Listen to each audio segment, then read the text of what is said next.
Everyone, आज का जो टॉपिक है वो है प्लेसेंटा। तो हम प्लेसेंटा के बारे में पढ़ते हैं। प्लेसेंटा क्या है? तो placenta is a intimate relationship between mother and foetus.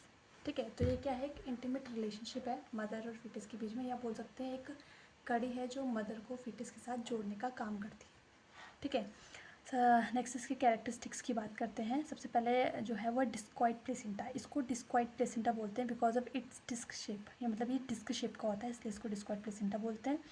दूसरा है हीमोकॉरियोनिक प्लेसेंटा। हीमोकॉरियोनिक क्यों बोला जाता है? बिकॉज इसमें जो कॉरियोनिक पिलाई है वो प्लेसेंटा से डायरेक्टली कनेक्ट होती है विद मैटरनल ब्लड। ठीक है, जो हमारी कॉरियोनिक विलाइज होती है वो डायरेक्टली मैटरनल ब्लड से कनेक्टेड होती है, इसलिए इसको हीमोकॉरियोनिक प्लेसेंटा कहा जाता है। नेक्स्ट बात करते हैं डेसिडुएट प्लेसेंटा। डेसिडुएट क्यों? Placenta is implanted on decidua surface, यानी कि जो प्लेसेंटा है वो हमारे डेसिडुआ सरफेस में, यानी कि डेसिडुआ बिसैलिस में क्या होता है, ये इम्प्लांट होता है। और जब प्लेसेंटा जो है वो एक्सपेल आउट होता है तो उस टाइम पे ये डेसिडुआ जो है वो एक्सपेल आउट हो जाती है।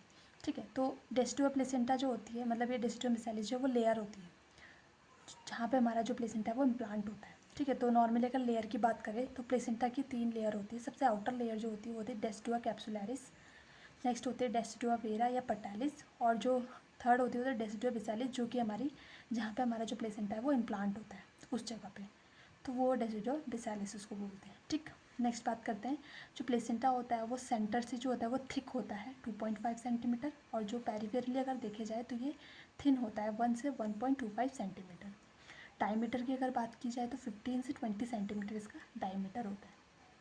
नेक्स्ट बात करते हैं। प्लेसेंटा में 2 पार्ट होते हैं, मैटरनल पार्ट और फीटल पार्ट। मैटरनल पार्ट की अगर हम बात करें तो प्लेसेंटा का जो है मैटरनल पार्ट जो है 20% मैटरनल पार्ट बनता है। ठीक है, और 80% हमारा फीटल पार्ट के थ्रू बनता है। ठीक है, या बोल सकते हैं मैटरनल पार्ट 20%, तो 1/5 पार्ट हमारा मैटरनल पार्ट होता है, 80% या वो 4/5 पार्ट जो होता है वो हमारा फीटल पार्ट होता है। किससे बना होता है मैटरनल पार्ट? तो ये डेसिडुआ बिसालिस जो हमारी लेयर है इससे बना होता है सिर्फ। और जो फीटल पार्ट होता है वो 3 चीज़ों से बना होता है, ट्रोफोएक्टोडर्म, सिनसाइटोट्रोफोब्लास्ट और कॉरियोनिक फ्रंडोसम। ठीक है, ये 3 चीज़ होती है, ट्रोफोएक्टोडर्म, सिनसाइटोट्रोफोब्लास्ट और कॉरियोनिक फ्रंडोसम। तो ये तीनों चीज़ों से मिलकर बना होता है हमारे फीटल पार्ट। ठीक है, नेक्स्ट बात करते हैं वेट ऑफ प्लेसेंटा की। तो वेट, प्लेसेंटा का जो वेट है वो 1/6 ऑफ फीटल वेट, यानी कि फीटल वेट का 1/6 बोल सकते हैं, या हम बोल सकते हैं 500 ग्राम होता है। वॉल्यूम की अगर बात करें प्लेसेंटा की तो फीटल पार्ट 350 वॉल्यूम जो है वो 350 वॉल्यूम फीटल पार्ट का होता है, और मैटरनल पार्ट का 150 ml होता है। एक क्वेश्चन जो है वो पूछा जाता है गवर्नमेंट एग्जाम्स में कि weight of placenta and foetal weight equal, मतलब हमारा जो प्लेसेंटा का वेट है और फीटल का जो वेट है वो इक्वल कब होता है? तो 17 वीक ऑफ जेस्टेशन में हमारा क्या है, जो वेट है वो इक्वल हो जाता है फीटल का प्लेसेंटा का 350 ग्राम। तो 17 वीक में हमारा बच्चे का और जो प्लेसेंटा का फीटल का जो फीटस और प्लेसेंटा का जो वेट है वो इक्वल हो जाता है। नेक्स्ट बात करते हैं हम डायग्राम की, कि हमने पिछले वीडियो में पढ़ा था एम्ब्रियोलॉजी के थ्रू कि हमारी सेल मास, सबसे इनर वाला पार्ट सेल मास बनाता है, उसके बाद हम बोलते हैं साइटोट्रोफोब्लास्ट है जो हमारा प्लेसेंटा का फॉर्मेशन करता है, सिनसाइटोट्रोफोब्लास्ट है जो हार्मोनल यूनिट हमने कहा था। बाकी जो ये यहाँ से जो हमारी ये फिंगर लाइक प्रोजेक्शंस होते हैं इनको कॉरियोनिक विलाई बोलते हैं।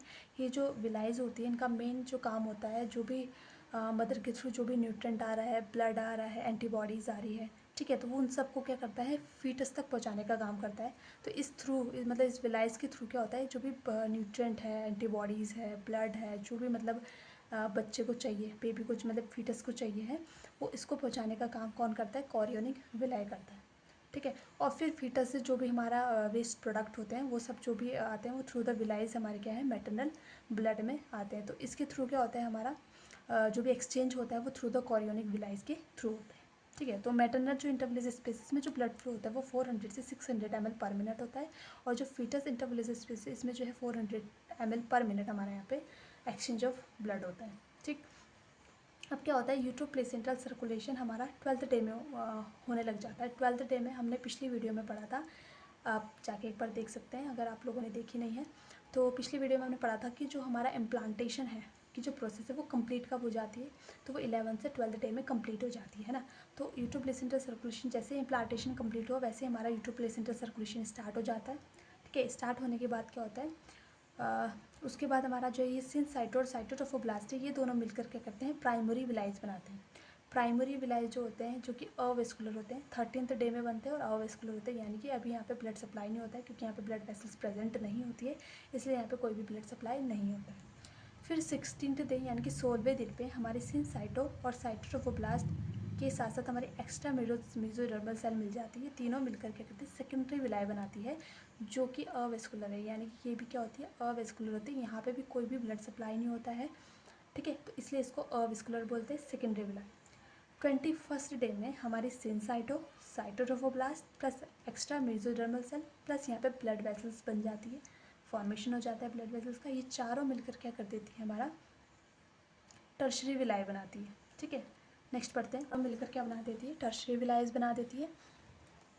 टर्शरी विलाई ये वेस्कुलर स्टेम विलाई इसको बोलते हैं, ये वेस्कुलर है, अभी तक हमारी जितनी भी थी वो अवेस्कुलर चली थी, तो ये टर्शरी विलाई वेस्कुलर है, यानी कि यहाँ पे ब्लड वेसल्स आ गई हैं, अब यहाँ पे सर्कुलेशन प्रॉपर्ली स्टार्ट हो चुका है, जिसको बोलते हैं फीटो प्लेसेंटल सर्कुलेशन यहाँ पे क्या हो जाता है हमारा स्टार्ट हो जाता है, यानी कि 21st डे पे हमारा फीटो प्लेसेंटल सर्कुलेशन स्टार्ट हो जाता है। और फर्स्ट हार्ट बीट भी हमें कब सुनाई देती है फीटस की, तो वो 21st डे में। तो क्वेश्चन ये भी पूछा जाता है गवर्नमेंट एग्जाम्स में कि earliest heartbeat assist by USG at, तो इनमें से कौन से ऑप्शन है कि जिसमें सबसे पहले जो है हमें यूएसजी के थ्रू हमारे अर्लीस्ट हार्ट बीट हमें किस वीक में सुनाई देती है, तो 6 वीक में। तो 6 वीक में क्या होती है हमारी यूएसजी के थ्रू क्या होती है हमारी 6 वीक में सुनाई देती है।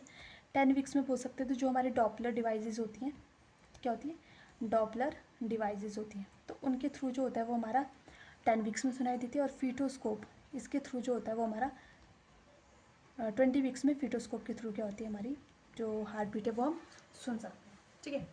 नेक्स्ट बात करते हैं structural and functional unit of placenta, तो वो हमारी वही स्टेम विलाई, टर्शियरी विलाई या वेस्कुलर विलाई बोल सकते हैं, ठीक है। तो इसको ही हमारी स्ट्रक्चरल फंक्शनल यूनिट बोलते हैं प्लेसेंटा की। 3 से 4 stem villi makes a cotyledon, ठीक है, तो 3 से 4 जो स्टेम विलाई है वो मिलकर एक कॉटिलिडन बनाती है या प्लेसेंटोम। अब ये कॉटिलिडन प्लेसेंटोम क्या होता है, तो प्लेसेंटा के ऊपर ही एक क्या होता है एक उभरा हुआ मतलब वो होता है स्ट्रक्चर होता है, ठीक है, तो उस उभरे हुए स्ट्रक्चर को ही क्या बोलते हैं कॉटिलिडन या प्लेसेंटोम बोला जाता है। और वो जो उभरा हुआ स्ट्रक्चर है वो कितने होते हैं, तो वो 15 से 29 यानी कि 15 to 29 कॉटिलिडन प्लेसेंटोम प्रेजेंट होते हैं एक प्लेसेंटा पे, यानी कि 15 से 29 कॉटिलिडन प्रेजेंट है एक प्लेसेंटा पे। और ये 3 से 4 स्टेम विलाए जो एक कॉटिलिडन को बनाती है, ठीक है, तो इस तरीके से हमारा जो है वो एक प्लेसेंटा जो है वो का स्ट्रक्चर में तैयार रहता है कि उसमें इतने कॉटिलिडन प्रेजेंट होते हैं, ठीक है। नेक्स्ट बात करते हैं हम अम्बिलिकल कॉर्ड। अम्बिलिकल कॉर्ड हमने 4 वेसल्स होती हैं स्टार्टिंग की, अगर हम बात करें तो सबसे स्टार्टिंग में जो होती है वो हमारी 4 वेसल्स होती हैं, 2 अम्बिलिकल आर्टरी होती है, 2 अम्बिलिकल वेन होती है।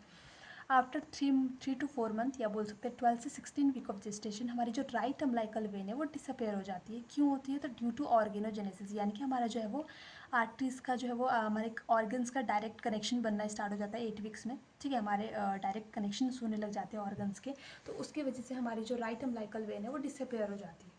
तो इन लेटर प्रेगनेंसी यानी कि सेकेंड ट्राइमेस्टर में हमारी जो अम्बिलिकल वेन कॉर्ड है वो कंटेन करती है 3 वेसल्स, 2 अम्बिलिकल आर्टरी और 1 अम्बिलिकल वेन।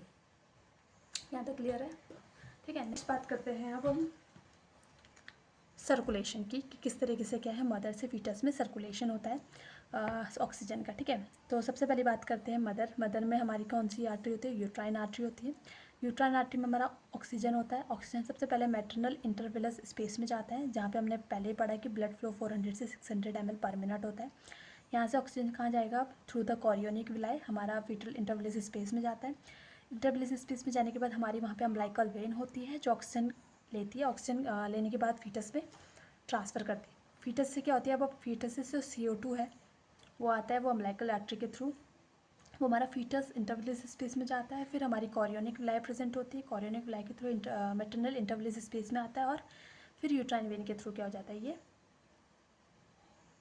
चला जाता है ना, ट्रांसफ़र हो जाता है यूट्राइन वेन के थ्रू। तो इस तरीके से क्या होता है हमारा नॉर्मल सर्कुलेशन होता है मदर टू फीटस। नेक्स्ट बात करते हैं कि नॉर्मली जो हमारा PO2 और CO2 का जो नॉर्मल रेंज है वो कितना होता है, तो एक नॉन प्रेग्नेंट फीमेल है तो उसमें जो ऑक्सीजन है वो 80 से 100% होती है, ठीक है, और जो CO2 होता है वो 35 से 45 mmHg होती है।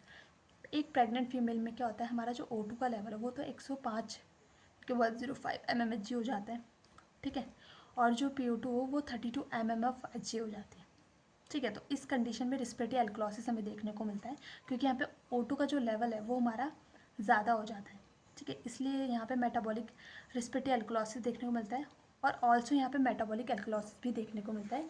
इसकी डिटेल में मैं नेक्स्ट वीडियो में बताऊँगी कि प्रेगनेंसी में रेस्पिरेटरी अल्कलोसिस क्यों होता है और मेटाबॉलिक अल्कलोसिस क्यों होता है, तो इसके बारे में हम नेक्स्ट वीडियो में पढ़ेंगे। बाकी अगर आपको मेरी वीडियो पसंद आए तो like, share, comment and subscribe my channel. Thank you.